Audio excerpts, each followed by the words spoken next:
அன்றியும் சகோதரரே, உங்களுக்குள்ளே பிரயாசப்பட்டு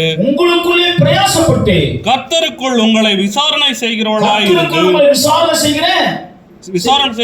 இருந்து உங்களுக்கு புத்தி சொல்லுகிறவர்களை நீங்கள் மதித்து அவர்களுடைய மதிக்கணும். உங்களுக்கு உத்தரவாதம் எடுக்கிறவர்களை நீங்கள் மதிக்க வேண்டும். உங்களுக்காக பிரயாசம் எடுக்கிற உத்தரவாதிகளை நீங்கள் மதிக்கிறவர்களாக மாற வேண்டும். அவமதிக்கிறவர்களாக இருக்கக்கூடாது. பின்னாடி இருந்து அவமதிக்கிறவர்களாக, பேசுகிறவர்களாக, குறை சொல்கிறவர்களாக நீங்கள் இருக்கக்கூடாது.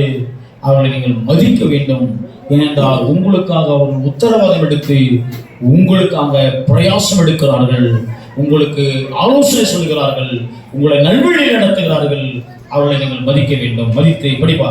அவர்களுடைய கிருபையின் நிமித்தம் அவர்களை மிகவும் அன்பாய் எண்ணிக்கொள்ளும்படி உங்களை வேண்டிக் கொள்ளுகிறோம்.